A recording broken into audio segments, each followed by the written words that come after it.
ਸਤਿ ਸ਼੍ਰੀ ਅਕਾਲ ਜੀ ਸਾਰਿਆਂ ਨੂੰ। ਅੱਜ ਅਸੀਂ ਪਰਮਿੰਦਰ ਸਿੰਘ ਦੇ ਨਾਲ ਇੱਕ ਚੈਲੰਜ ਕਰਨ ਜਾ ਰਹੇ ਹਾਂ। ਪਰਮਿੰਦਰ ਸਿੰਘ ਨੇ 5 ਮਿੰਟਸ ਦੇ ਵਿੱਚ ਕਾਊਂਟਿੰਗ ਲਿਖਣੀ ਹੋਊਗੀ। ਜਿੰਨੀ ਕਾਊਂਟਿੰਗ ਉਹ ਲਿਖ ਦੇਗਾ ਉਨੇ ਰੁਪਏ ਉਹਨੂੰ ਮਿਲ ਜਾਣਗੇ। ਤਾਂ ਚਲੋ ਜੀ ਦੇਖਦੇ ਹਾਂ, ਚੈਲੰਜ ਸ਼ੁਰੂ ਕਰਦੇ ਹਾਂ। चलो जी हम मैं काउंटिंग लिखना स्टार्ट करदा है। ਰਾਈਟਿੰਗ ਸੋਹਣੀ ਹੋਣੀ ਚਾਹੀਦੀ ਹੈ। ਪਰਮਿੰਦਰ ਸਿੰਘ ਨੇ ਲਿਖਣਾ ਸਟਾਰਟ ਕਰ ਦਿੱਤਾ ਹੈ ਜੀ। ਚਲੋ ਦੇਖਦੇ ਹਾਂ ਹੁਣ ਇਹ ਕਿੰਨੇ ਟਾਈਮ 'ਚ ਲਿਖਦਾ ਹੈ। ਟਾਈਮਿੰਗ ਸ਼ੁਰੂ ਹੋ ਚੁੱਕੀ ਹੈ ਜੀ ਪਹਿਲਾਂ ਤੋਂ ਹੀ। ਚਲੋ ਦੇਖਦੇ ਹਾਂ। 40 ਸੈਕਿੰਡਸ ਹੋ ਚੁੱਕੇ ਨੇ ਜੀ।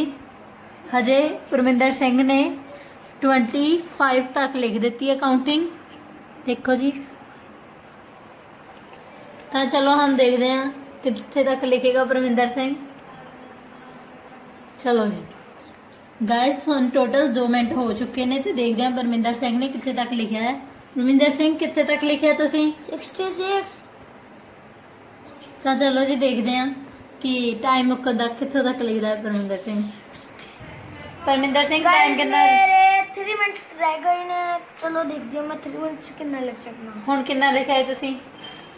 86 80 ਜੀ ਪਰਮਿੰਦਰ ਸਿੰਘ ਨੇ 3 ਮਿੰਟ 30 ਸਕਿੰਟ ਦੇ ਵਿੱਚ ਆ ਪੂਰਾ ਇੱਕ ਪੇਜ ਪੂਰਾ ਕਰ ਦਿੱਤਾ ਹੈ।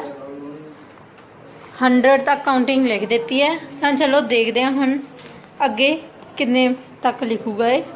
ਅੱਗੇ ਕਾਊਂਟਿੰਗ ਤਾਂ ਉਹਨੇ ਪੈਸੇ ਦੇਣੇ ਪੈਣਗੇ।